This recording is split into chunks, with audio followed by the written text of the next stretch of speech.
Hello दोस्तों। Astrology और way to reality channel में एक बार फिर से आप सभी का स्वागत है।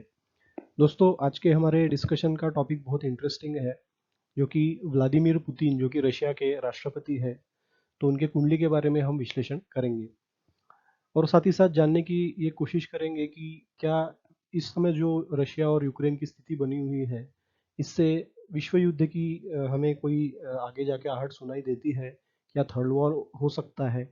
इन सब बातों के बारे में हम आज विस्तार से जानेंगे। तो व्लादिमीर पुतिन के बारे में अगर हम बात करें तो उनका जन्म जो है वो 7 अक्टूबर 1952 को हुआ था, रशिया के सेंट पीटर्सबर्ग शहर में। काफ़ी खूबसूरत शहर है और ये शहर जो है वो फिनलैंड से इनके बॉर्डर में वो लगता है। सुंदर समुद्र किनारा, बाल्टिक समुद्र भी वहाँ पे लगता है।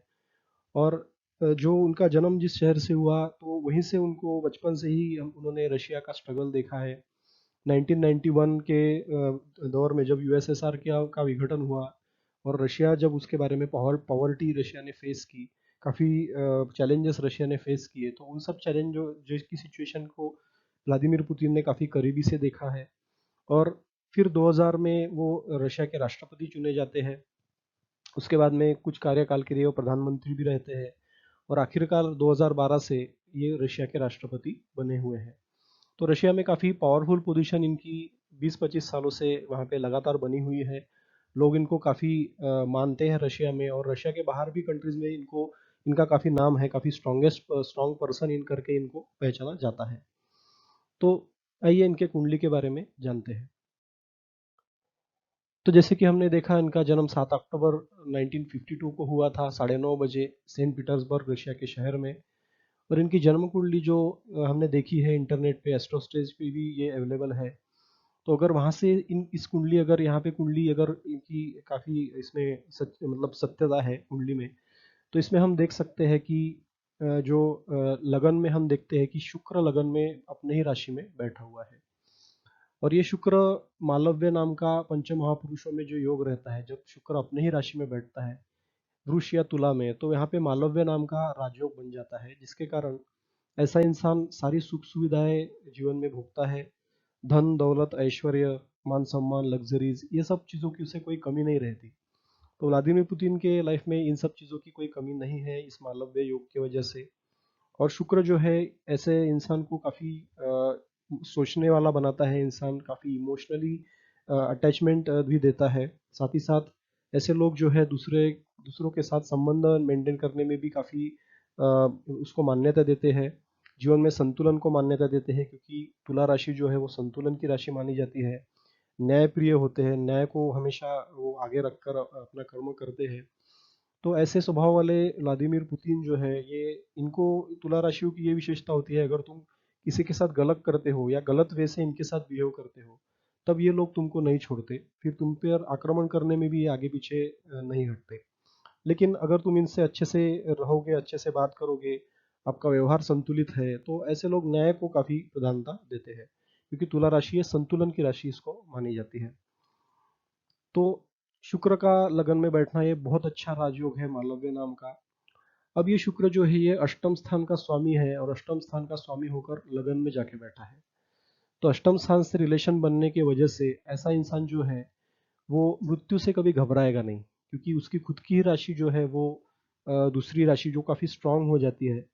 और ऐसे लोग मृत्यु से कभी डरते नहीं है और बेखौफ होकर डिसीजन लेते हैं। साथ ही साथ में इनका जो माइंड है, यानी कि चंद्र, वो 8th हाउस में उच्च का होकर बैठा है। तो चंद्र का यहाँ पे उच्च का होकर बैठना इनको मेंटली तो स्ट्रांग जरूर बनाता है, लेकिन सोचने की ताकत जो है उसे थोड़ा कमजोर जरूर करता है, क्योंकि चंद्र जो है वो अष्टम में चला गया है। ऐसा चंद्र बचपन में जलाघात भी कराता है, बचपन में स्ट्रगल भी दिखाता है। तो इन्होंने रशिया का जो दौर था वो काफी स्ट्रगल इन्होंने देखा है रशिया का।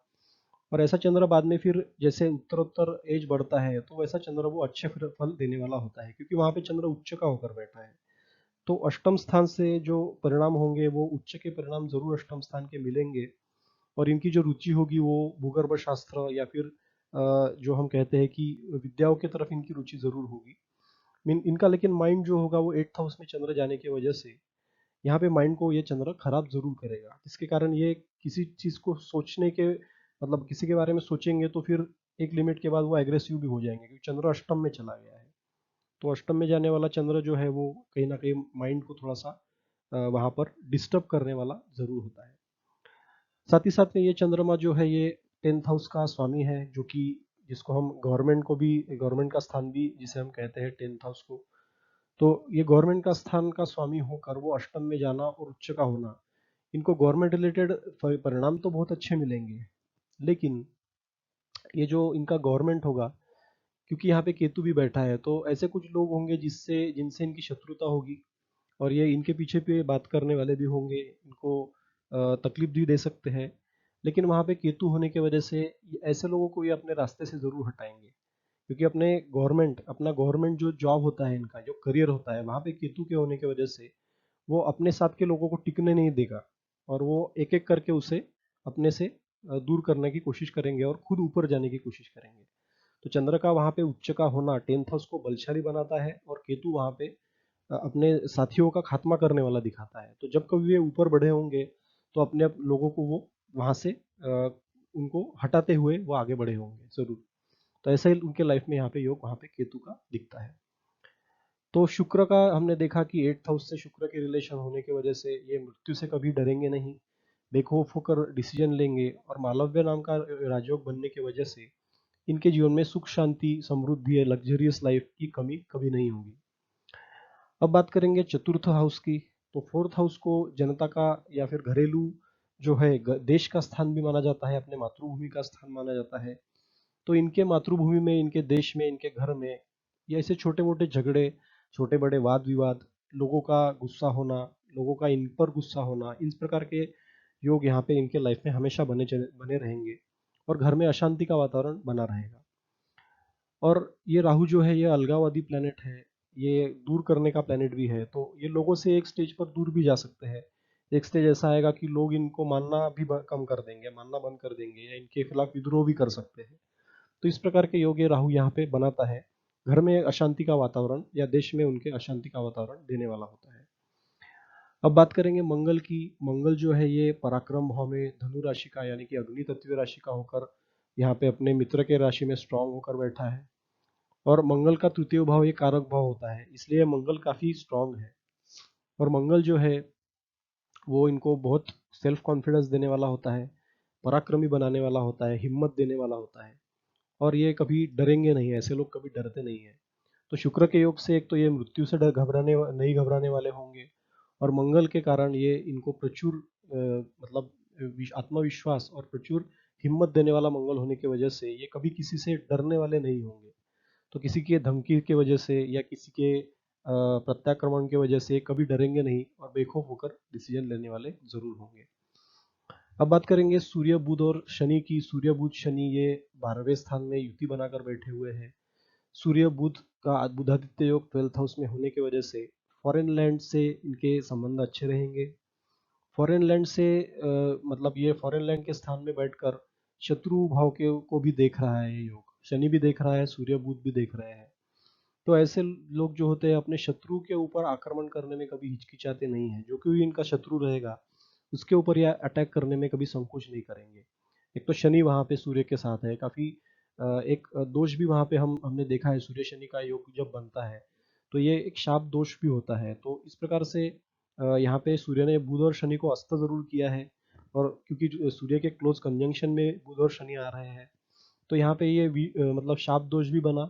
और साथ ही साथ बुध का सूर्य से संबंध होने की वजह से फॉरेन लैंड से इनके संपर्क भी अच्छे रहेंगे, और संपर्क होने की वजह से कुछ इनके मित्र ऐसे रहेंगे जो इनके मतलब काफी इनको मानने वाले भी होंगे, और साथ ही साथ ये शत्रुओं के ऊपर आक्रमण करने वाला भी योग यहाँ पे दिखता है। तो कुछ हद से ये योग अच्छा भी है सूर्य बुध का, और सूर्य शनि का योग होने की वजह से ये शत्रुओं के लिए एक काल बन के ऐसा इंसान सिद्ध होता है, क्योंकि सूर्य और शनि की वहां पे दृष्टि पड़ जाती है 6th हाउस पर। अब बात करेंगे गुरु की। तो गुरु जो है वो सप्तम भाव में है, अपने मित्र मंगल के राशि में है, लेकिन गुरु का प्रॉब्लम एक यहाँ पे है कि वो वक्री होकर अपने मित्र के राशि में जरूर बैठा है, लेकिन वक्री हुआ है।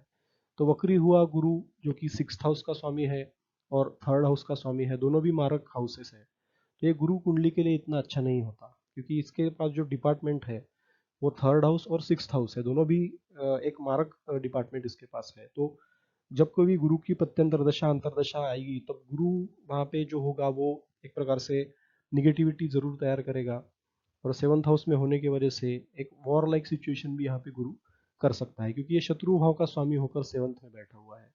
इनके घरेलू जीवन को, दाम्पत्य जीवन को भी ये खराब करने वाला गुरु सिद्ध होता है। तो ये गुरु हालांकि अपने मित्र के राशि में है, लेकिन इसके पास डिपार्टमेंट्स गलत है, इसलिए ये बहुत निगेटिविटी कुंडली में लाता जरूर है। अब गुरु की लगन पर दृष्टि होने की वजह से एक एडवांटेज ऐसा है कि गुरु इनको विवेकशील बनाता है, लेकिन कभी कभी डिस्ट्रैक्ट भी करता है, क्योंकि सिक्स्थ हाउस का स्वामी है गुरु। तो ये विवेक से डिसीजन लेंगे, इनके पास धन दौलत ऐश्वर्य की कभी कमी नहीं होगी, ये काफ़ी माइंड में मेंटली स्ट्रांग भी होंगे, लेकिन मेंटली डिस्ट्रैक्ट भी हो सकते हैं, क्योंकि चंद्र एट्थ हाउस में है। और इनकी बुद्धि जो होगी वो ट्वेल्थ हाउस में जाने की वजह से, क्योंकि बुध ट्वेल्थ में चले गए हैं, तो बुद्धि कहीं ना कहीं इनको निगेटिव चीज़ों के ऊपर ज़रूर लेके जाएगी, क्योंकि दोनों एग्रेसिव प्लेनेट के साथ में बुध वहाँ पे जाके बैठा हुआ है। तो इस प्रकार से बुध, गुरु और चंद्र ये कहीं ना कहीं कुंडली के लिए निगेटिविटी लाने वाले जरूर होते हैं, लेकिन पर्सनैलिटी के लिए शुक्र और गुरु ये यहाँ पे अच्छा काम करेंगे। तो इसी का कारण है कि ये मतलब पर्सनैलिटी वाइज काफ़ी स्ट्रांग है, और इनके पास विवेक की कमी नहीं है, मेंटली भी ये काफ़ी स्ट्रांग है। अब बात करेंगे कि इनके जो जनरल प्रेडिक्शन है, जनरल इनके जो योग है वो किस प्रकार के हैं। इनका लग्न तुला हमने देखा कि ऐसे लोग बैलेंस पर्सनैलिटी के होंगे, लेकिन न्याय को मान्यता पहले देंगे। शुक्र स्वामी होने की वजह से इसमें एक इमोशनल अटैचमेंट लोगों से रहेगी, और नक्षत्र जो है वो कृतिका यानी कि सूर्य का नक्षत्र होने की वजह से ये इनके पर्सनैलिटी में एग्रेसिवनेस जरूर होगा। जब कोई भी सूर्य की अंतरदशा महादशा आएगी तो एक एग्रेसिव पर्सनैलिटी इस बंदे की जरूर उभर के आएगी, क्योंकि उसका नक्षत्र जो है जिसमें चंद्र जाके बैठा हुआ है वो कृतिका है, जो कि सूर्य का नक्षत्र है। इसलिए चंद्र इनका मेंटली स्ट्रांग होने के साथ साथ मेंटली इनको हॉट भी बनाता है, तो ये एग्रेसिवली सोचने के वाले भी होंगे। अब बात करेंगे कि इनका जो गण है, तो गण इनका राक्षस होने की वजह से ऐसे लोग जो होते हैं ये राक्षस के समान हम तो नहीं डायरेक्ट बोल सकते, क्योंकि काफी लोगों के राक्षस गण होते हैं, काफी लोगों के देवगण भी होते हैं, मनुष्य गण वाले भी काफी लोग होते हैं। तो राक्षस गण वालों की एक विशेषता होती है कि जो अटैक करने में ये लोग पहल करते हैं हमेशा, ये झगड़ा निकालना, झगड़ा करना इनको बहुत पसंद होता है। कहीं ना कहीं राक्षसी वृत्ति कहीं ना कहीं इनके पर्सनैलिटी में जरूर होती है, इसलिए हमेशा ये झगड़े में पहल ये जरूर करते हैं। तो इस प्रकार का इनका गण यहाँ पे है। पृथ्वी तत्व ये राशि होने की वजह से ऐसे लोग मेंटली स्टेबल होते हैं, तो इस प्रकार हम यहाँ पे देख सकते हैं। इनका पाया लोहा है, इसलिए हमेशा ये जिसे हम कहते हैं कि लोहे के रिलेटेड व्यवसाय या लोहे के रिलेटेड बिजनेस, इस प्रकार के इसमें इनका इंटरेस्ट हमेशा रहेगा। तो ये लोहा पाया होने वाले लोग इस प्रकार के देख सकते हैं। तो इस प्रकार से एक जनरल पर्सनैलिटी हम यहाँ पे देखते हैं। योनि मेष होने की वजह से जिसे हम मेढा कहते हैं, तो ऐसे मेढे की पर्सनैलिटी, मेढा मेढा मतलब जो होता है उस प्रकार की पर्सनैलिटी रखने वाले ये लोग ऐसा हो सकते हैं। एक जनरल प्रेडिक्शन यहाँ पे हमने देख ली। अब बात करेंगे कि अभी का गोचर इनका, मतलब अभी का जो गोचर चल रहा है वो किस प्रकार से चल रहा है। गोचर कुंडली एक हमने मतलब ये कल के गोचर के हिसाब से हमने गोचर कुंडली बनाई है, अभी की सिचुएशन क्या है। तो गोचर में अगर हम देखेंगे तो अभी मंगल जो है वो करंटली 10th राशि यानी कि मकर राशि में उच्च का होकर बैठा है मंगल, और वो शनि बुध के साथ में है, तो शनि का वहां पे मंगल पर प्रभाव है। इसके वजह से अभी इनके कुंडली में अगर हम देखेंगे तो मंगल जो है वो तृतीय भाव में है। तृतीय भाव में इनको सेल्फ कॉन्फिडेंस तो इस मंगल ने जरूर दिया, क्योंकि कुछ दिनों पहले मंगल जो है वो अ, इसी राशि में था मंगल गोचर में, यानी कि धनु राशि में। लेकिन जैसे ही ये मंगल 10th यानी कि मकर राशि में अभी चला गया है, तो स्थितियां हम देख रहे हैं कि बदल रही है। अभी जो वॉर हो रहा है यूक्रेन और रशिया में, वहाँ पे यूक्रेन भी रशिया को प्रतिकार उनका अच्छे से हो रहा है, और हम देख रहे हैं कि वो लोग जो सामान्य लोग हैं उनके पास भी वेपन्स है, और वो रशिया के अगेंस्ट वो मैदान में आ गए हैं। तो ये मंगल जो है यहाँ पे इनके कुंडली में मंगल जो है वो जैसे गोचर अभी मकर में कर रहा है, तो मंगल इनकी कुंडली में अभी राहु के प्रभाव में आ गया, क्योंकि राहु जो है वो ऑलरेडी चतुर्थ भाव में मौजूद है। तो यही जो राहु है इनके देश में कलह निर्माण करने का कारक है। ये इंटरनल वॉर जो हम कहते हैं उस प्रकार के वॉर की स्थिति वो बना रहा है। इसलिए हम देख रहे हैं कि पूरे वर्ल्ड में अभी रशिया के बारे में लोग निगेटिव बातें कर रहे हैं, खास करके पुतिन के बारे में। पुतिन को काफ़ी कोसते हुए लोग दिख रहे हैं। और इनके घर में भी इनके जो रशियंस लोग हैं, वो कुछ लोग जो है वो रशिया का अभी डायरेक्ट प्रतिकार तो नहीं कर सकते, क्योंकि वहाँ पे इनका काफ़ी दबदबा है, लेकिन बहुत से लोग इनके अगेंस्ट में बातें कर रहे हैं, क्योंकि इनके देश के लोग हैं। तो यहाँ पे राहु और मंगल का योग, अभी मंगल गोचर में आने की वजह से और राहु के साथ में इनकी कुंडली में आने की वजह से यहाँ पे एक काफ़ी कड़वी जो प्रतिकार है वो यूक्रेन से यहाँ पे किया जा सकता है, और जिसके कारण रशिया को बैकफुट पे कहीं ना कहीं आना पड़ सकता है, या फिर बातचीत के तरफ रशिया झुकाव रशिया का हो सकता है। तो कहीं ना कहीं बातचीत होकर फिर कहीं मसले को सॉल्व करने का रशिया देखेगा, क्योंकि यूक्रेन जो है वो प्रत्याक्रमण अपने यहाँ पे करते रहेगा। अभी तक यूक्रेन की पीछेहट हो रही थी, कल परसों हमने देखा, लेकिन जैसे ही मंगल नाइन्थ मतलब राशि से यानी धनु राशि से मकर में जैसे ही गोचर कर गया, तो स्थितियां बदल रही है, और ये इनको काफी अपोजिशन से स्ट्रांग अपोजिशन इनको देखने को मिल सकता है। अब शनि भी वहाँ पे है, तो राहु और शनि यहाँ पे मकर राशि में जीतते हुए दिख रहे हैं, क्योंकि शनि भी वहाँ पे मंगल के साथ गोचर में है। तो यहाँ पे मंगल की शक्ति वो कम होते हुए दिख रही है, इसलिए इनका प्रतिकार भी अभी कम होगा। तो हम देख सकते हैं कि जो 27 फरवरी है, यहाँ पे मकर राशि, यहाँ पे मंगल गोचर करना शुरू हो गया था। तो 5 मार्च तक ये रशिया के सामने काफी बड़ा आह्वान, जो जिसे हम कहते हैं काफी बड़ा प्रत्याक्रमण, ये क्रिएट करने वाला है। और जैसे कि सेकंड वर्ल्ड वॉर में जर्मनी ने रशिया के ऊपर अटैक किया था, तो रशिया ने काउंटर अटैक किया था, उस प्रकार का काउंटर अटैक यूक्रेन यहाँ पे रशिया पर कर सकता है।